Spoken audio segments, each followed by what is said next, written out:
everyone to Bike Cleveland's Bike Smarts class. If you can hear me good and you can see me good, you can use your reactions here in the Zoom platform, thumbs up or a wave. My name is Deltrice from Bike Cleveland, and I want to tell you, okay, I'm going to be looking at my notes, first of all, so you see me over there. But if you are looking to get more information and more guidance on how you can ride your bike legally and safely throughout, of course, these Cleveland city streets, but really anywhere throughout the country, you are in the right place here on Zoom. Some tips to enjoy your experience tonight here is you can turn your camera on and off. I think some of you guys are already doing that, which is great. You can self-mute yourself. We want to have a nice and smooth, easily transition class tonight, so we want to just minimize the outside distractions. I mentioned you can use your tools. There are reactions you can use. I can't use the reactions. I can't use the reactions because I'm a speaker, but you can wave, you can use reactions, and use chat box as well. And today is a special class. We are going to be hearing from Mr. Ken Knabe from Knabe Law Firm, and he's going to share his expertise and his knowledge on how you can bike safely. So before we get started with that, I want to launch a quick poll to get you warmed up tonight. We'll go through that. Not that. We're not at the end yet. Quick poll. Now let me launch it. And here we go. 2 questions really quick I'd like to know. Did you ride your bike this month yet? Yes or no? And I say yet because the month is not over. And what type of riding do you do? Are you a newbie? You just started riding due to COVID-19 or whatever reason you have, you just started riding? Or are you a casual rider, just riding through the neighborhoods and trails? Or you just bike everywhere? You commute, you ride your bike across the country, it does not matter. Go ahead and complete the survey poll. This will get a good gauge for Ken to figure out how he can tailor your questions or your answers for you tonight. All right, and I'm going to go ahead and share the results so Ken can see. Yes, everyone has rode their bike this month. That is amazing. And we have one person is newbie, which is quite all right. A few people that are casual bikers, that's quite all right too. And a few people that do bike everywhere, which is all quite all right. This is good. Okay, let me exit out of that really quick. And let me stop sharing my screen also. And I want to say that this is brought to you by Bike Cleveland. We are your nonprofit cycling advocacy organization here in Greater Cleveland. We like to make sure that when the conversation turns to biking and safety, we are there so that we can be your voice. We encourage you to become members of Bike Cleveland because that is how we can advocate for you, because we know who you are. Shameless plug, visit bikecleveland.org and you can sign up for a membership or renew your membership if you have not done so. And so at this time, I'm going to go ahead and we're going to get to the meat of why you're here today. I'm going to stop with my sharing of virtual background. We're going to get to the meat of why you're here today. Why you want to know how to ride your bike safely and legally. And we're going to hear from Mr. Ken Knabe. Now, he also wants to know, before we get started, he wants to know maybe what questions you may have. So feel free to type them into the chat box, any questions, any concerns that you want to know throughout the time. And we will figure it in throughout the program or make sure we get it to the end. You understand to the end. So here is one poll we want to know is, how much of the law do you know? Question number 1, do you stop at stoplights and stop signs? So yes or no, go ahead, fill out your answers. Number 2, do you need lights on your bike? That's a question. Yes or no? Go ahead and answer that. Number 3, do you need to use your hand signals when you ride your bike? Yes or no? Question number 4, can you be forced to ride single file? Answer yes or no. And the final question is, Number 5, can you be forced to ride on the sidewalk? You can answer yes or no. I'm gonna give everybody a few minutes to answer those questions. And throughout the night, you will see if you are, how you did. Well, this is really just internally, how you did. You'll get the answers to your questions because he will present them tonight. So this, just want to get a gauge. Okay, we're gonna end the polling right now, and I'm gonna share the results of what we got here. So number 1, do you stop at all stoplights and stop signs? So here's the answer here.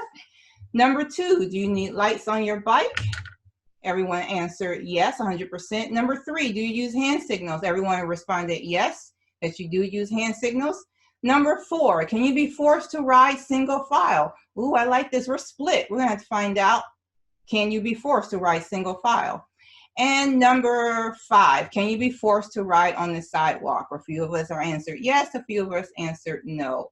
So let's find out, and I will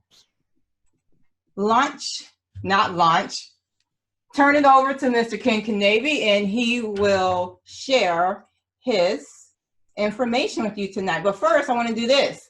Make him big. Spotlight. Put the spotlight on him. So if you're on your desktop and you still want to see Ken and everyone else tonight, there's a little toggle in the middle. You can move it side to side if you want to. But other than that, if you can see him and Ken, you're ready to go, it's all on you. All right, thank you much, Deltrice. Thank you for the poll. It gives me a very good idea of what kind of group we have here, and we got some pretty experienced people from what I can see. Most of you are right. One of you was honest. So we'll get into that as we move, and I think I'll answer every one of your questions. First of all, I want to thank Bike Cleveland for allowing me to speak today. I can't tell everybody here how much Bike Cleveland does for cycling advocacy in the Cleveland area. Through down grassroots and Vision Zero legislation, and they're on top of everything that's happening in the cycling community. And I really appreciate that you're here to support Bike Cleveland, which is a great, great organization led by, of course, Jacob, Jason, and Deltrice. So with that, I'm going to move into a PowerPoint. Hope it's not too boring for you. Should last about 45 minutes. And after the PowerPoint, I'd like to field any and all questions that you have. No question is inappropriate. Just ask me and I will answer as best I can all your questions. So I'm going to go to share screen and start the PowerPoint.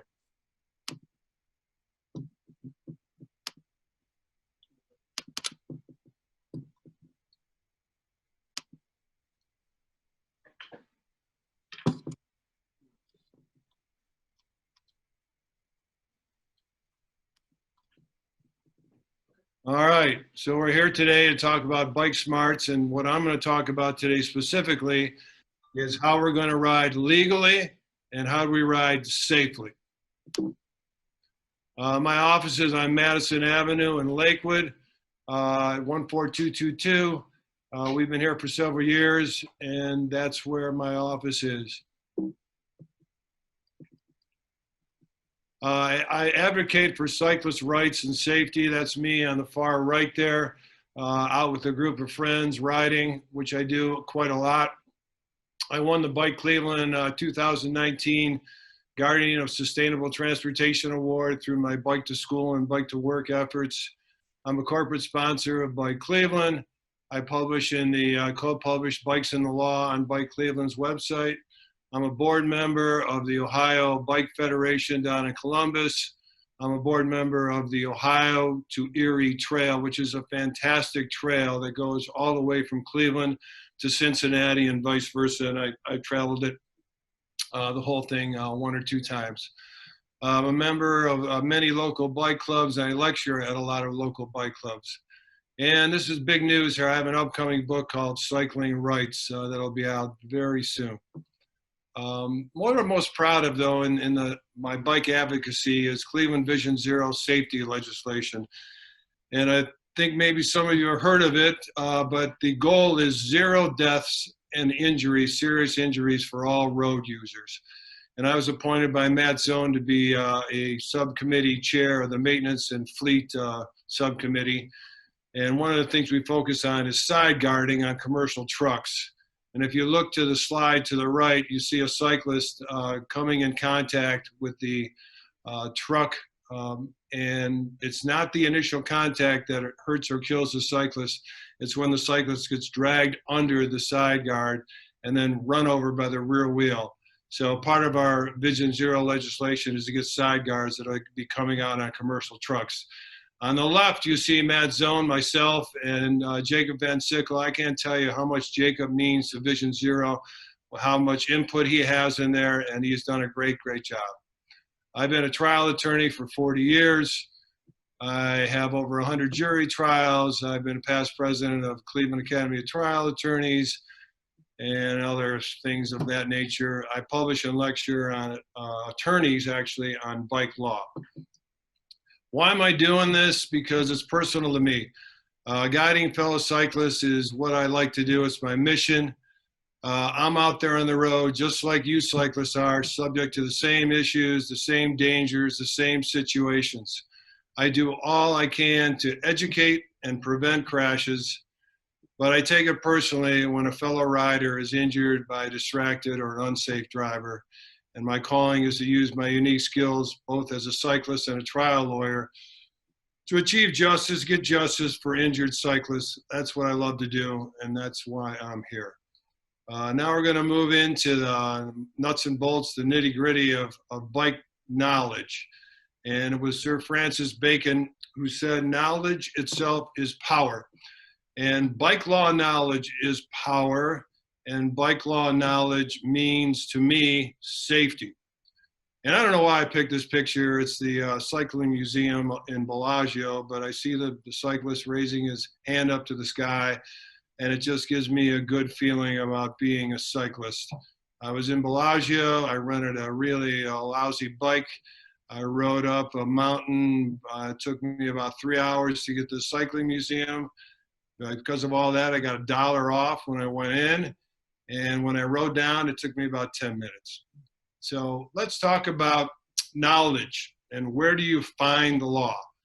You find the law in two places. The Ohio Revised Code has all the Ohio laws in it, and that's the mothership. The local ordinances of the cities and township villages all regulate cycling to some degree or another, but they cannot override the Ohio Revised Code.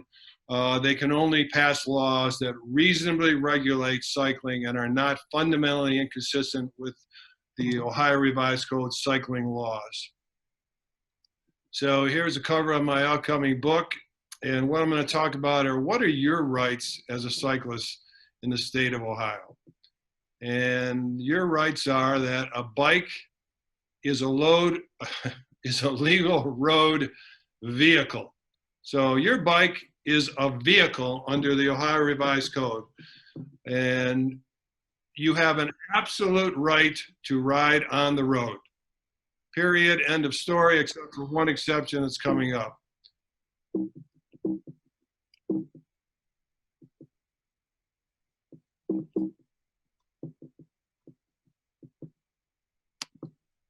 So bikes don't block traffic, they are traffic.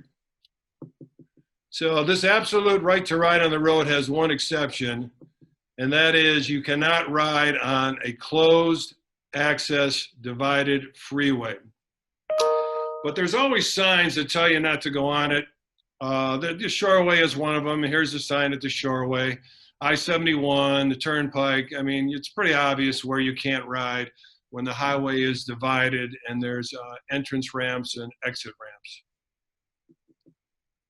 So because you have an absolute right to ride on the road, and this answers one of the questions, you cannot be confined to riding on the sidewalk. There can't be a local ordinance in any city in Ohio that says all cyclists must ride on the sidewalk. No way, no how is that allowed under Ohio law. And that means also that we cannot be confined, bikes, that's we, cannot be confined to the all-purpose trails. And that is especially true in the Cleveland metro parks. You know, there's a path, like in this picture of myself and the lady walking her dog, and it's present. And a driver might come by and say, get off the road, get on the path. That driver is unaware that the Ohio law gives us every right to ride on the road. And why do we ride on the road? In the metro parks, well, look to the right. There's a lady walking her dog. You know, I'm going 15, 20 miles an hour, and I don't want to get into a situation where I am confronting people walking their dog, baby carriages, strollers, etc. I need to ride on the road. So what else do you have that you have as a right? And this answers another question. You can ride two abreast on the road. So yes, you can ride two abreast on the road. You don't have to ride single file. And bikes cannot be forced to ride single file. But you know, if you're riding in the metro parks or on the road and you're not riding single file, you're riding double, it's nice to, when you can, go single and let the traffic pass. All right, can you be forced to ride on the sidewalks? Well, because you can ride on the road, you cannot be forced to ride on the sidewalks. And sidewalk riding is one of those places where the local authorities, i.e. cities, villages, they can regulate that. And there's many local ordinances that absolutely prohibit you from riding on a sidewalk in a, quote, business district. So yes, you can ride on a sidewalk unless it's prohibited, like it is in the city of Cleveland in a business district. And also, riding on a sidewalk has dangers.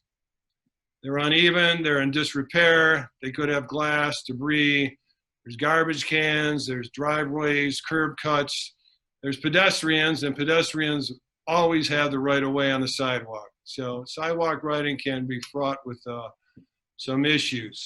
So now that we know what our rights are, how do we cycle right? Which means how do we cycle legally?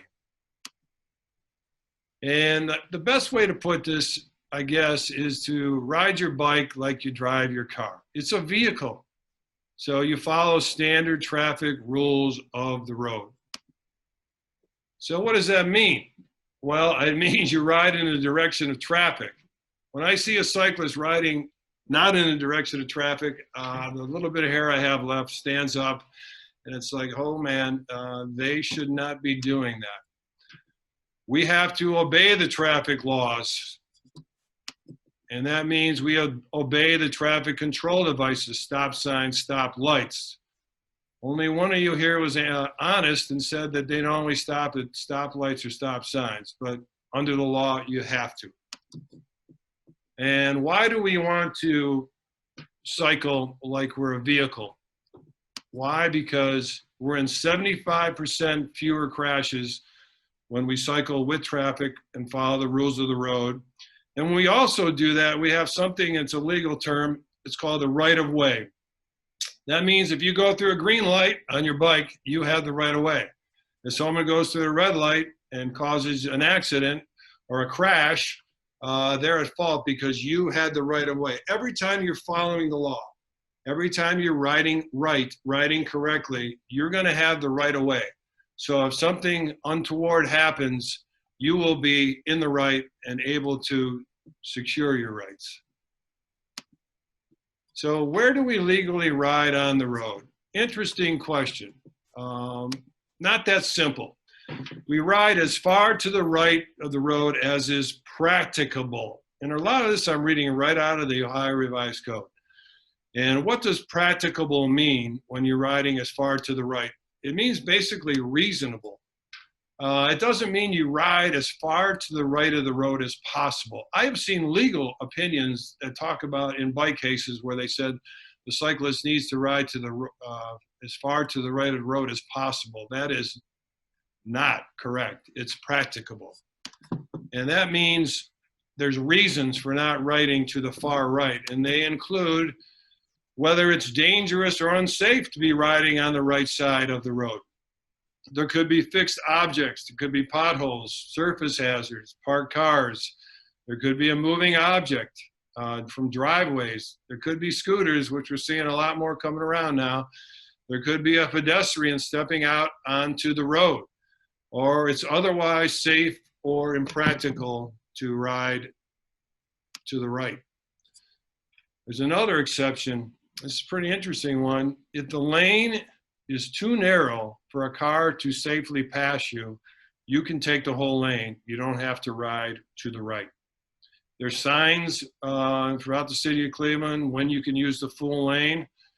There's other areas where you know you're in a lane that's too narrow for a car to safely pass. You can take the whole lane. This is me, and I'm coming westbound down Detroit, and I'm in the bike lane most of the way. Well, the bike lane ends just before 65th Street, and I see the sign to my left, may use full lane. So that's me coming through West 65th, heading west, and believe me, I am using the full lane. So I am right smack dab in the middle of that lane. Why am I doing that? Number one, because I can. Number two, I want to be seen, especially by a left-turning driver onto that's going to head north on 65th. Let's look at a little diagram here. And this is actually down in the metro parks. And I'm sure a lot of you have ridden down there where the Valley Parkway runs into Purtis. Massac Road is actually closed right now. But let's just say you have a group of cyclists in the Valley Parkway that are riding in a northbound direction. And let's say that group of cyclists on the right where the red X is were not there when those two cars were already waiting for the light to turn. And what those cyclists did is they filtered up. They went to the right of those cars, and that's where they're going to begin to enter the intersections. What's dangerous about that is that left-turning car in the other lane may not see them when they move forward after the car is clear. The correct way to do that is in the second diagram with the green check. Now those cyclists, that's a lane too narrow to safely pass. They are taking their position behind the car. They're not filtering behind you. And they're going to move forward right into that intersection so that left-turning car is going to see them. I do this all the time. I take the whole lane there. I want to be seen by that left-turning car. Now, say if we go back to the left, that's a bike lane there. You can filter up in a bike lane. But generally, you're not supposed to be filtering up like that. Hey, guess what? Hand signals are required in Ohio, and they're important to announce your intentions, because what you want to do when you're out there on the road is you want to be predictable. And the hand signals are no surprise. The first one is a left turn signal. The second one is a right turn signal. The third one is a right turn signal, and the fourth one is a stop signal. I've talked to people, and people don't like that second signal there where your hand is up like this. They call it old school, and it confuses some young drivers. And they say that to use the one next to it on the right where you're just pointing out like this. Well, lo and behold, I was riding in Chardon this Saturday, and we had a right turn, and every one of them did old school. So who knows what's right? They're all legal. Take your pick. But they are something that you should put into your arsenal when you're out there on the road. Do you always have to use a bike signal when turning? Let's talk about that. Number one, if you do, you don't have to hold them continuously. You don't have to make that left turn every second while your arm is out and you're starting to lose it on the bike. All you have to do is make the signal. It does not have to be continuous. And if you're in a turning lane, you don't have to make a turn signal. Here's the big one. It's not required if you, the rider, are uncomfortable taking your hands off the bar. So if you're uncomfortable making these turns, even from a stop or from a go, you don't have to make them. But I suggest you try to make them at least at some point before you make the turn.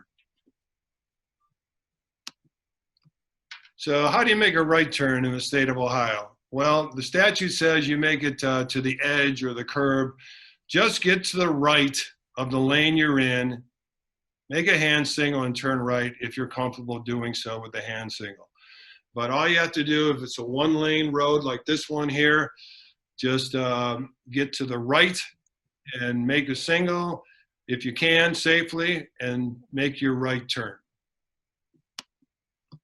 Left turn, this is a little strange, and I've seen various results on this, but say it's a one lane and you're going to turn left.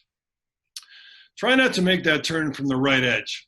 you know, try to get over into the left part of the lane, mid to the left part, because that's where you legally should be making your left turn. Try to make a turn signal if you can, and make your signal that way. Now, if there are 2 lanes there instead of 1, you got to get into that left lane to make your left turn. And as you approach that left turn into getting in the left lane, you're on the right, so you have to get over to the left. The sooner you anticipate that, the sooner you make a hand signal or a gesture, or you look to get over safely into that left lane, the better off you're going to do. But it sometimes is a little dicey making that left turn, and that's why we have bike boxes. Some of you know what they are, some of you don't. But a bike box is a system to avoid the drama of a left turn. So if you're heading in an eastbound direction on the Detroit Superior Bridge, like I am here, and you're looking at the first bike signal in the city of Cleveland that has a bike light with a green on it, you'll see me proceeding forward. I cannot turn left there. There's no left turn onto West 3rd. So since there's no west turn on the left 3rd, I have to cross Ontario. And I cross Ontario on the green, and I enter that bike box over there in the first slide. Once I get to that bike box, I readjust my bike, so I'm now heading straight right on to West 6. And with that bike box, you can avoid making the left turn, and basically you go straight across one street and then straight to your destination. There's also one on the western end of the Detroit Superior Bridge. This is a pet peeve of mine. It really gets my my hair up here. Lights are absolutely required at night in the state of Ohio. Now, I know there's a lot of people out there that are cycling now. COVID's brought forth a lot of new cyclists, and some of them just flat out don't know this. But the Ohio Revised Code says you have to have a white activated light at night and a red activated light in the rear from sunset to sunrise. And there are no exceptions for this one. This rule has no wiggle room. So if you're out there at sunset, 9 o'clock-ish in the summer, get your activated front white light on and get your activated rear red light on. Also, you have to have a rear red reflector, but most of these lights that are activated also can act as a red rear deflector. There's a little exception in this too. You know, do you need lights during the day? The answer is legally no, except if there is low visibility. And that's defined in the Ohio Revised Code as when you can't see less than 1,000 feet in front of you. That's like 3 football fields. I don't know what situation that is. It's going to storm. It's real dark. There's fog. It could be said you required lights at that time of the day. Another one that you should be aware of, if it rains enough that windshield wipers are on, you should have a front white and a rear red light. So what does this tell me? Hey, get yourself a front white light and a red rear light, have it with you all the time. If these situations arise where there's low visibility or rain during the day, turn them on. If you got them and hey, all of a sudden it's 9 o'clock, you can turn them on, but have them. Red lights. There's a new law in Ohio. It's called dead red. And this is a law that's misunderstood here in Ohio. And it's Eric Burden's song reminds me of his song of being misunderstood. It does not mean in Ohio that you can go through a red light. We don't have the Idaho stop here in Ohio, which allows you to stop at a red light and go if it's safe to move. The dead red exception in Ohio allows you to proceed on a red light, but only if the light is malfunctioning or it won't trip to green because it cannot detect you. Why won't it trip to green? Because some of these lights are meant to detect motor vehicles and your car doesn't trip them. So you wait at the light and you wait at the light, you wait at the light. And at some point you see it's not going to trip to green And only then can you proceed through the red light. But when you do, you no longer have the right of way, and you must make sure that it's safe to go, since you won't have the right of way anymore. You can't go up to the light too and say, wait for 2 seconds and think, well, it didn't trip. You know, you got to go up and stop and wait to activate, for lack of a better word, the dead red law.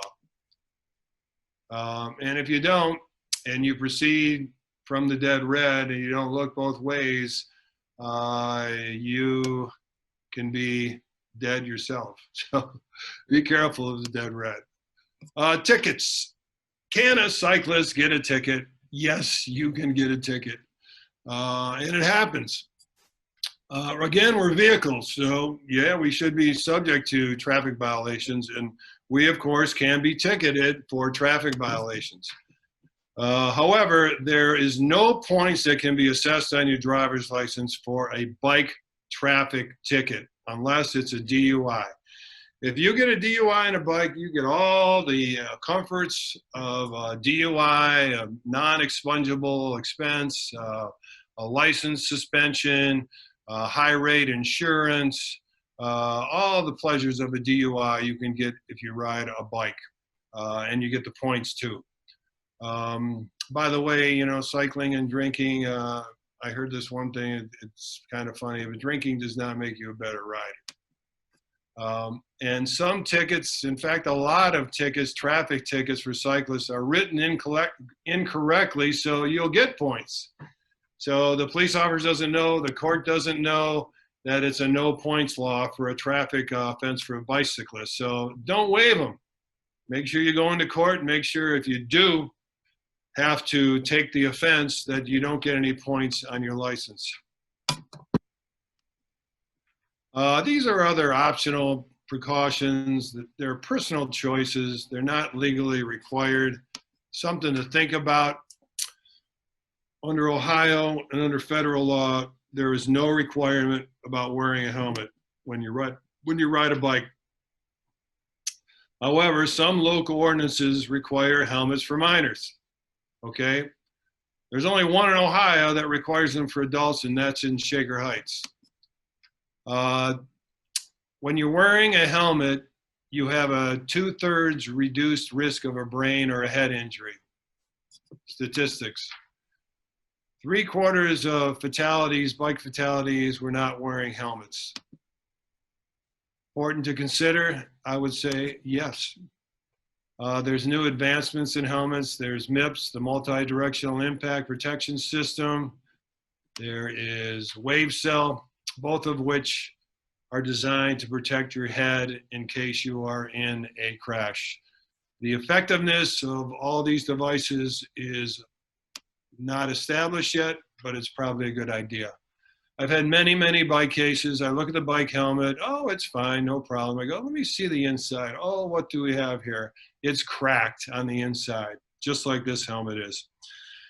And what I think about when I see those cracks is that could have been your head. Maybe it's good that you had the helmet.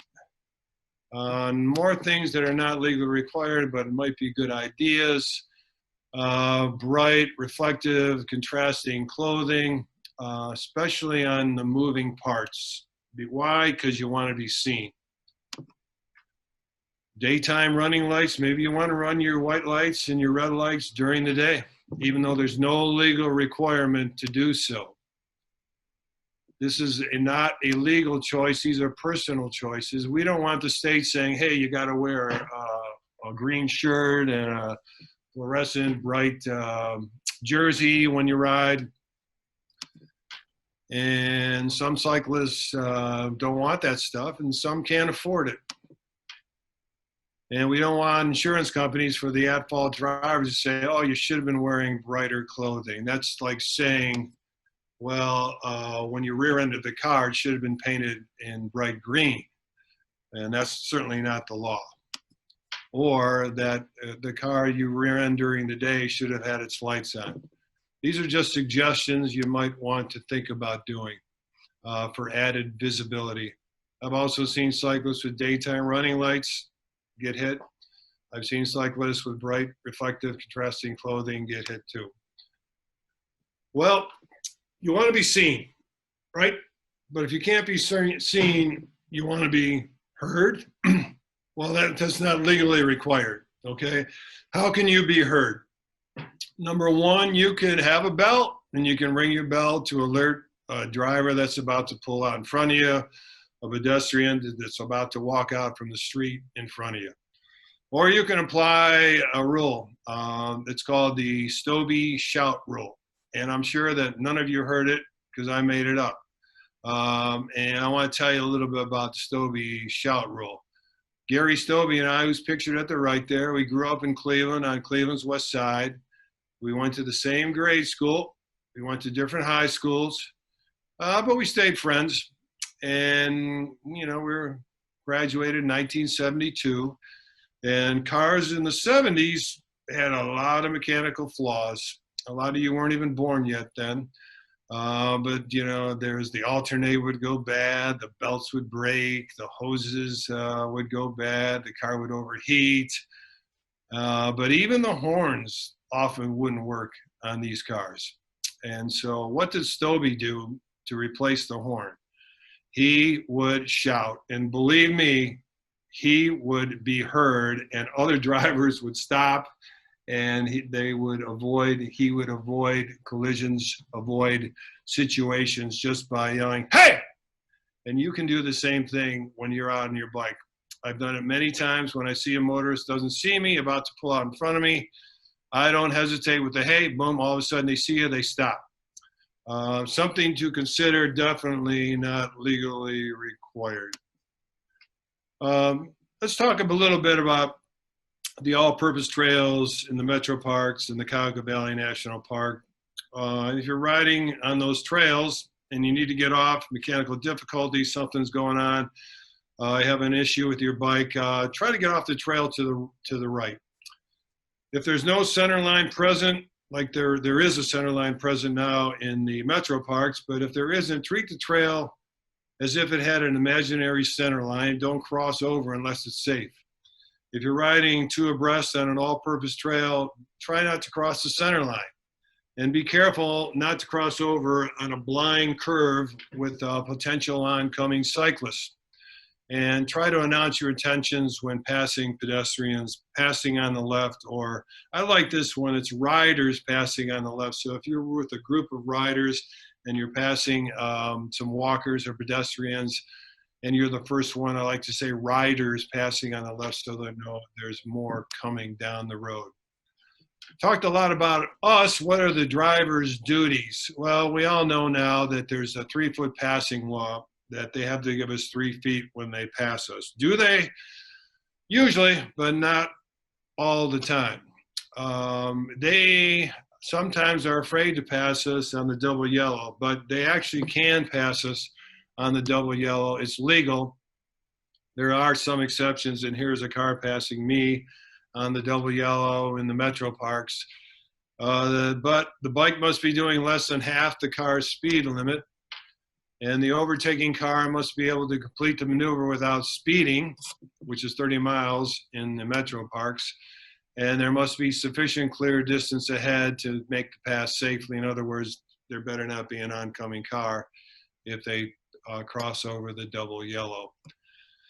Oh, if you're driving down in the metro parks with a group of cyclists and the driver is passing you on the left, I've seen this happen too many times. They pass you on a blind curve. And what happens is the first slide or the first exhibit there, and then the second one happens. There's an oncoming car. That car swerves over to the right, just barely misses hitting us, and everybody goes on their way. But it's pretty scary. So even a driver in that oncoming car who has the complete right-of-way, get out of the way. Just go to the right, even if you have the right-of-way, if you see an oncoming car and a group of cyclists, because believe me, the people that are going to get hurt are the group of cyclists. Let's talk a little bit about other issues. It's a beautiful day. You're out riding down Madison Avenue until you get doored. Dooring happens. In fact, I was just in my office last week. I walk out, boom, guy gets doored right smack in front of my office, almost right smack exactly where I'm pictured here. And the woman who opened the door was not as well parked as this vehicle, was more over into the bike lane, past those little lines that show where the end of the door is. And so she was completely at fault. The cyclist went down. He got up, he dusted himself off. He went like this with his arm, felt it a little bit, straightened out his handlebars, and he turned around and left. He didn't get the driver's information. He didn't get the driver's license. He just turned around and left. Not a very good move on the driver, because the lady was at fault who opened the door. And you can only open the door. Why is she at fault? Because you can't open that door unless it's safe to open the door. And Cleveland ordinances even include safe to open it for bikes. So drivers have to beware. They can't underestimate the speed of oncoming cyclists. And, you know, this applies to us. Most of us drive cars. Use the Dutch reach. Reach over with your right hand, open the door, and this causes you to look to the left. And when you look to the left, you're looking for oncoming traffic, oncoming cyclists, called the Dutch reach. And there it is again. Let's move on to not a great subject, but bike crashes. We're riding on bikes. And my bike weighs 20, maybe 22. Several other bikes might weigh 30. A heavier bike might weigh 40, 50. And the car weighs 2,000 pounds. And it's in a metal box. And it's going to win every time in a bike crash. So if there is a bike crash, by the way, cycling in Ohio is generally safe when you look at the statistics and the number of people that are driving, but bike accidents do happen. And if they happen, I have an acronym on these cards that I have available, and it is called Cyclist Hit by a Careless Driver, and it has all these things on it. But the most important one is the P part of the acronym phone, and that's police. You call the police, insist on a report, no matter what. It's Mother Teresa. Please don't call the police, please. She's the nicest lady in the world. Oh, I'm so sorry. Please don't call the police. I don't want any points on my license. My insurance will go up. I don't feel good. Whatever you hear, don't buy it. Don't buy it. Insist on a police report. If you don't insist on a police report, you will suffer later. And why? Because there's no documentation about what happened. That driver might say, I'm sorry, I was at fault. 2 or 3 days later, they might change their mind. And the insurance company might change their mind.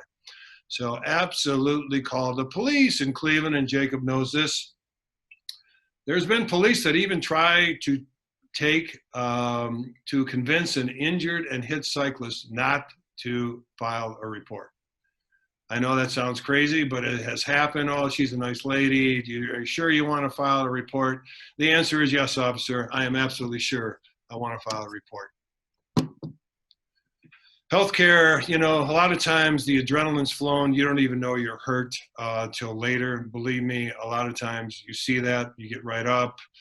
Like that driver that got doored, I bet you he really was hurt. But as soon as you find out you are hurt, seek immediate medical treatment for your injuries. Again, you're documenting that you were hurt, and you're also getting treatment that you need. Observations, always get the driver's contact information, insurance information, the witness's name. Sometimes you can't get it, so who's going to get it for you? The police or the witnesses could get it for you also, but don't leave until that information is gathered if you're able to get it. Evidence, don't let the at-fault party move their car, move your bicycle, don't straighten out your handlebars and try to fix your bike. Just leave it the way it is. All your damaged property, your clothing, your ripped clothing, your torn bibs, whatever it is that's ripped or bloody. I talk like that, but it happens. keep them. They're pieces of evidence. Also, evidence could come from the street. It could come from a camera in a business. It could come from your own GPS. It could come from your own Strava. Make sure you know what you have and you tell your attorney that you have it, which you should then do. Call an attorney that knows what they're doing, because believe me, the insurance companies that call you are pros. You might as well hire a pro for yourself.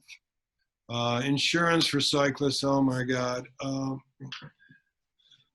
This is super important if you're a cyclist. If you have a car and you can afford it, you should get what's called U coverage. U coverage means uninsured and underinsured motorist coverage. Why do you need that? Well, it covers you if you're on a bike and you're hit by a motor vehicle. And if that motor vehicle has no insurance, then it's an uninsured vehicle.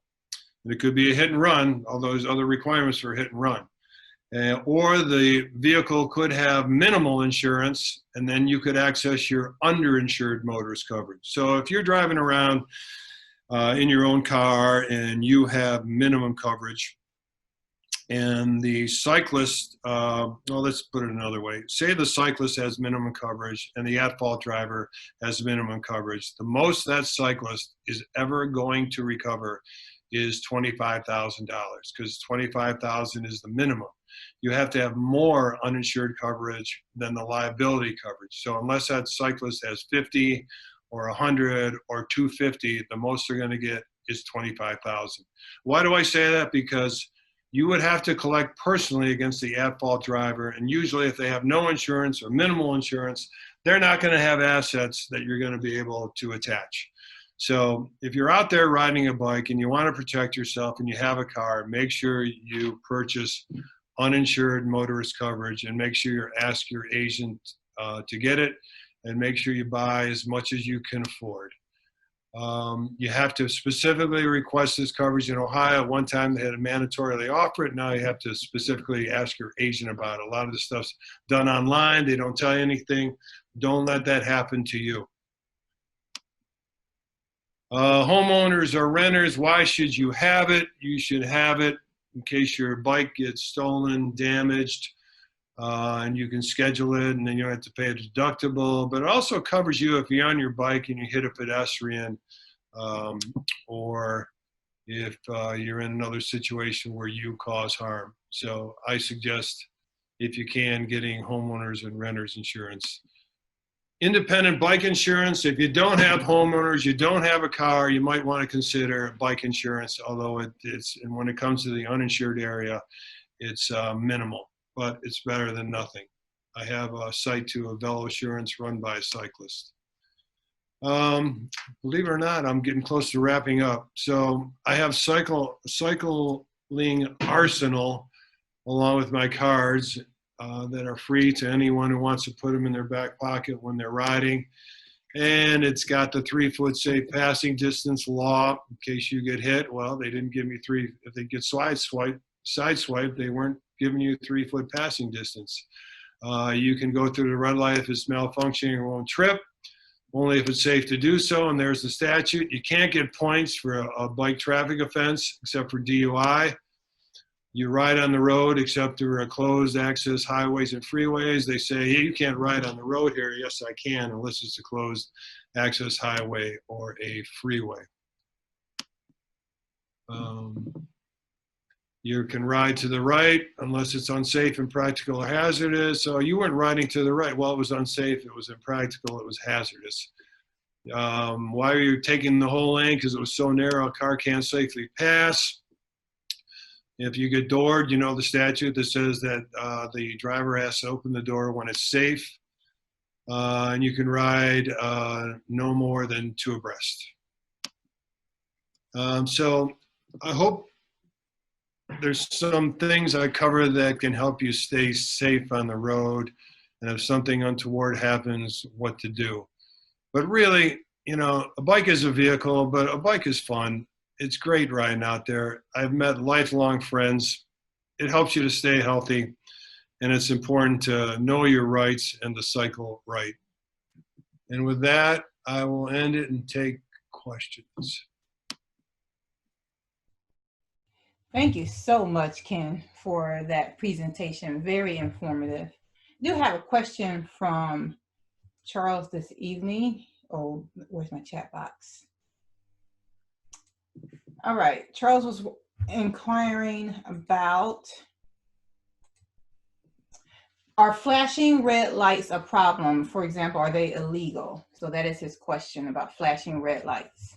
On the back of your bike, you mean? Is that what you mean? I'm going to assume he didn't say which way. If you can, let me see if people are able to unmute themselves, or did we lock it so that people can't?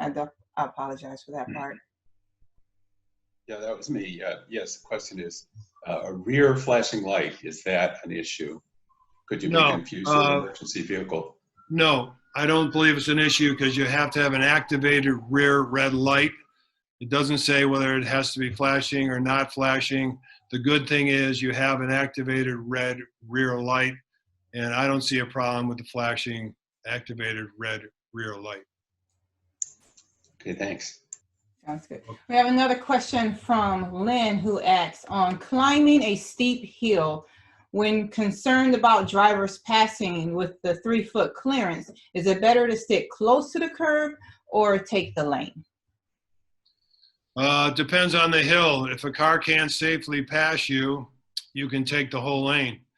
Otherwise, it's the normal rules of the road that apply, that you should ride as to the right as practicable. So if riding to the right edge makes you nervous and you feel unsafe because you're teetering over there and you want to get a little more over to the left, I think you'd have every right to do it, because now it's unsafe for you to be riding as far to the right, going up a hill. And yeah, it's tough going up a hill because you tend to wobble a little bit and the car is coming at you. So, you know, it might be wise to get a little bit further out into that lane. Sounds good. Those are the 2 questions that we had. We just had a comment when you were referring to the crashes. Chris and Gary just wanted to remind everyone that almost everyone carries a cell phone. They have cameras, take pictures, or ask others to take pictures for you, you know, just to reiterate, to have that evidence. If anyone else have any questions. Chris and Gary. Super good point. That's a very, very good point. If anyone have any questions, oh, here's one. Oh, okay, this is great. I don't know how to answer. Maybe you have an answer, Ken. What about drivers that harass bikers? What is your comment on that? Drivers that harass bikers have been around forever. They're going to continue to be around. You need to check yourself and expect that to happen, to be harassed. You know, if you're harassed and you respond in kind, there could be a woman with a baby carriage on the bike trail that hears you swearing and doesn't hear the people harassing you. So I think it's best not to escalate those situations when you're harassed. Is it easy to do? Not for me.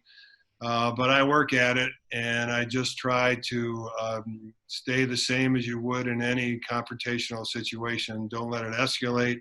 If you can ignore it and not make it into anything worse, that's a better thing. If they're really harassing you, get that camera out and take a video of them and call the ranger, call the police.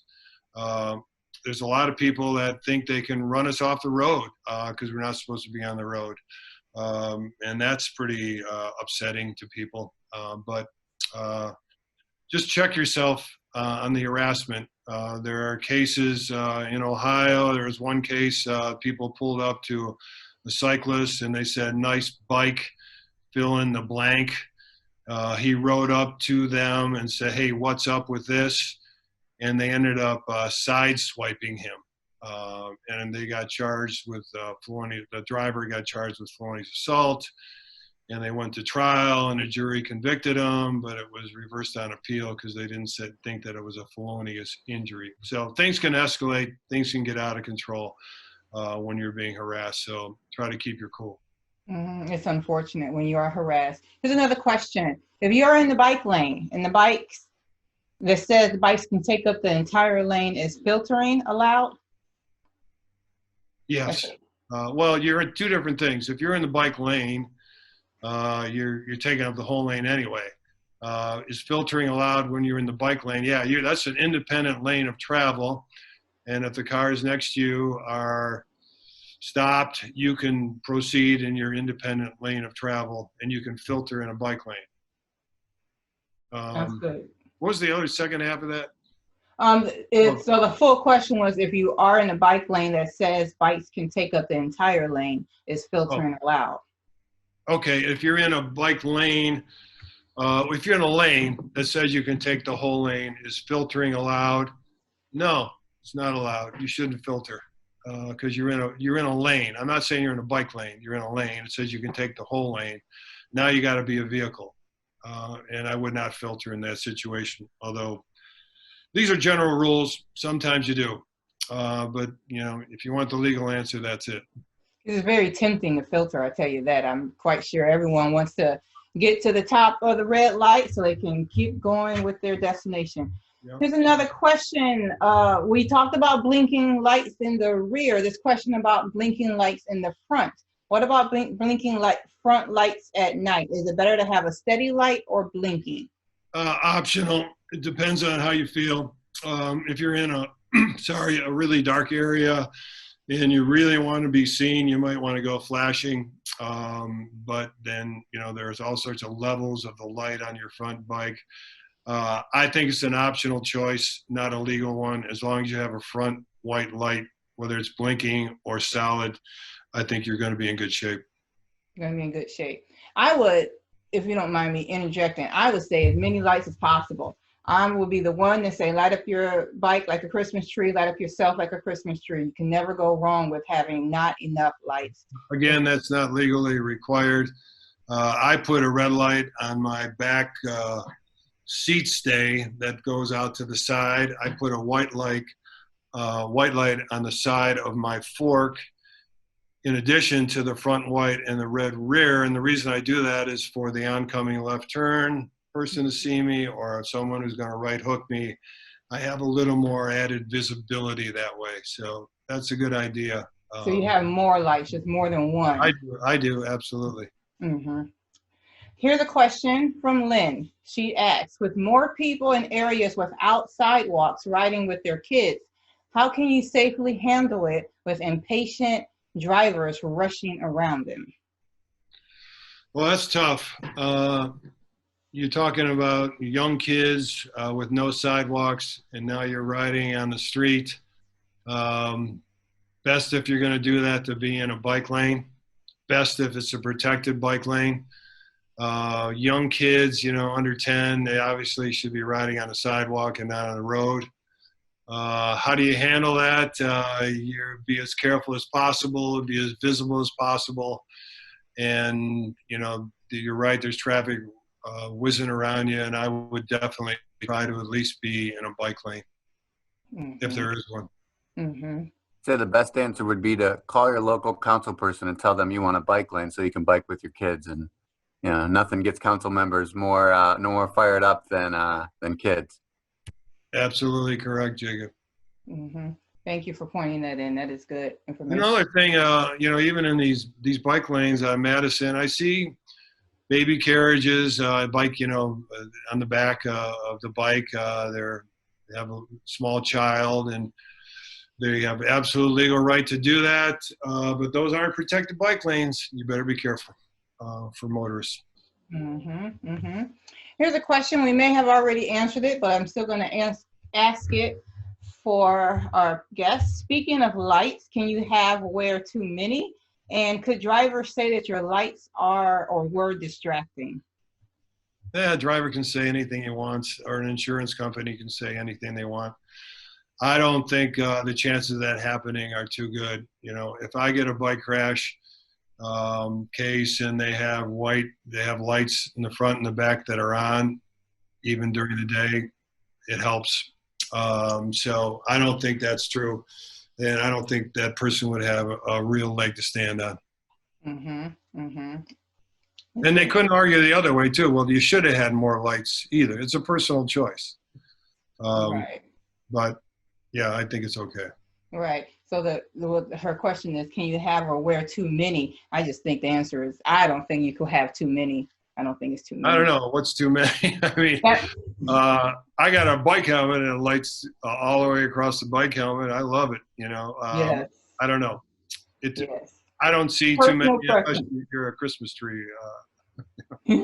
I like Christmas trees on my bike.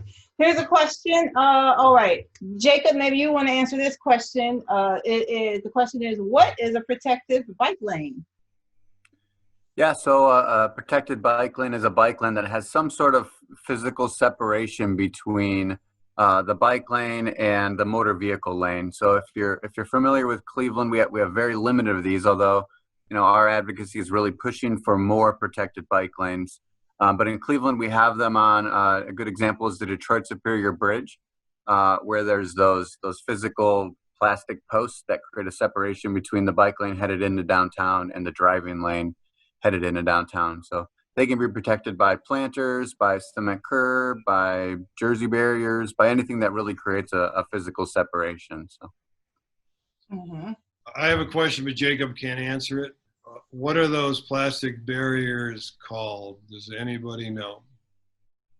I call them either flexible posts or delineators. I've heard them called other things too, though. Yeah, delineators, bullards. You got it. Jacob knows his law. Very good. All right, thank you. So that is a protective bike lane. Of course, we want as many protective bike lanes here in Cleveland and Northeast Ohio. Here's another question. In many cities, cars parked in marked bike lanes, blocking the entire bike lane. Is that legal? Illegal in the city of Cleveland. Absolutely illegal. Can't do it.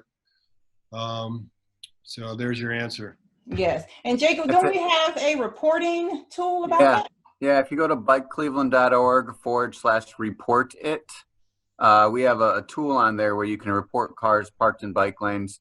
It's not a tool we use to direct enforcement. It's a tool we currently use to kind of map out areas where there's problems so that we can then inform the police of areas where it is happening. So it's not something where if you see a car parked there right now, a police car is not going to show up in 5 minutes. But we use it especially for Vision Zero to kind of use the data to guide where people are parking in bike lanes so that people can so that there can be a response to it. You can also use, there's an app called Our Streets you can use to report it as well. Yes. So I don't know if everyone can see, I'm sharing my screen right now of bikecleveland.org/report it, where you can report close calls and people that are parking in the bike lane. We also encourage people to call it in, and also if there's debris in the bike lane, to the city's 311 line. There's pretty good response with that from the mayor's office on getting debris removed from a bike lane or addressing people parking in the bike lane as well. Yes, yes. So I'm going to skip one question because the next question applies to that. The people that break glass in bike lanes, how we get this to stop. So again, calling the city 311 so they can come and clean it up. We can't stop people from throwing stuff out their windows, but we can have the city of Cleveland to come and clean up the bike lanes. So that is that question. So this question, are pedestrians allowed in the bike lanes? No. I mean, they're really not supposed to be in the bike lane. It's not a walking lane, so they shouldn't be there. Yes. Jacob, any input? I mean, you're the lawyer. I would guess, I know in areas like my sister-in-law lives in Valley View, and they opted on a Stone Road to install a bike lane over sidewalks. And I know their reasoning behind that was, it makes it safer for bikes to be legally in the road and creates a safe space for them to bike. But there are a lot of people there that walk in the bike lane because there isn't a sidewalk. So I would guess in that instance, it probably is legal as long as the pedestrians are walking counterflow to traffic. So they're walking against traffic. Yeah. Yeah, it does go the opposite when you're walking. So that's a good point. That is good. Okay. I think too, and this is more of a personal, or I don't know if it's personal, but I got a wonderful email from a lady that was actually in a wheelchair, who was very happy with Bike Cleveland because of our advocacy around bike lanes. Because in the winter, generally the bike lanes get plowed quicker than sidewalks. So she in her wheelchair used the bike lanes to get around on her wheelchair in the winter because she couldn't use the sidewalks. I don't know if that's legal, but certainly it made me feel good because we're, advocating for mobility for another user as well. Yeah. It's certainly legal for a race wheelchair, and maybe that a wheelchair qualifies as a bike. Nice. We have someone who is requesting your contact information again. Ken, do you have maybe a slide with your contact you can throw up on the screen? I just had the one. I don't have any with all my contact info. Okay. Okay. Well, not a problem. We can make sure we.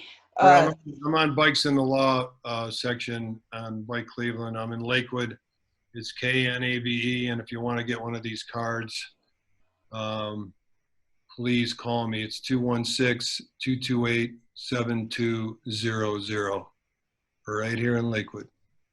Great, thank you. And this recording will be recorded, so you can look at it at another time or share it with your friends and family so they can learn about cycling safe here in Cleveland.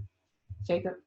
I was just going to say, yeah, that, and you can also go to Ken's website. It's the letter K as in Ken, L as in law, F as in firm, ohio.com. So klfohio.com. Mm-hmm. Thank you, Jake. I'm going to make you my marketing director now.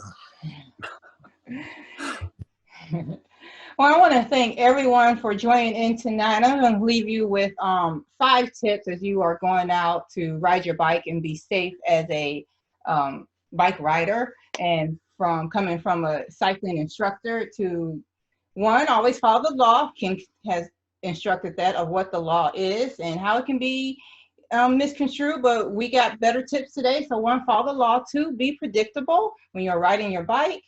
3, be conspicuous. That means, wear bright, be light. Just don't be like trying to hide when you ride your bike. Think ahead, as when you are riding, remember to be in your destination, be in the lane that serves your destination. That's right, thinking ahead. And 5, being ride ready, making sure that you have your inner tubes, some water, a snack or what have you. Be ready so that when you do go out into the ride, you can make yourself back home. If there's any questions any other questions or anybody want to share, you can unmute your microphone and feel free. Do we have any upcoming events or anything, Jacob? I can't think right now. We're working on a virtual ride utilizing the Fundo routes called Bike the Clee. So watch for that in August. Bike Smarts again will be the 3rd Tuesday in August. So watch for that announcement coming up. Yeah, just watch our website and our social media. We post everything that we're doing there. So we encourage you guys to check it out. One question, are there more virtual classes? Stacey asked. Yes, we do a virtual class every 3rd Tuesday of the month. So it'll be August, whatever the 3rd Tuesday is. I'm not looking at a calendar. It'll be posted on our website and on our social media. Yes. Not for sure the topic yet right now, but it will be a good one. And for our past classes, you can go onto our website and view the past workshops. And that's about it. Happy riding everywhere. Oh, not it. I have one more poll. Sorry. One more poll. Let me see. How do I do this? While you pull that up, Dr. I'll know all the past Bike Smarts classes that we've done virtually are on our website at bikecleveland.org / I believe it's education. Yes, it might be education. I always forget about this part. I'm glad I did not forget. It's always good to know how well you're doing and how you can improve on future workshops. So we just wanted to know, did today's workshop meet your expectations tonight? I know it's beautiful outside, but Chris and Gary is outside, I see, enjoying the weather. And then would you recommend this workshop to a friend? So when the recording is available, feel free to share it and people can learn about how to stay safe. That is all that I have today. Thank you so much, Ken, for your time and expertise. I really enjoyed it. And shout out to that photographer on your photos, because that was some good images of Cleveland. It looked like it was exotic. They're That going to is be good. in all those photos are in my upcoming book. I appreciate it. I look forward to viewing it. Thank you, Deltrice. Thank you. Have a good evening, everyone, and ride safe. Thanks, Jacob. Thanks, everybody.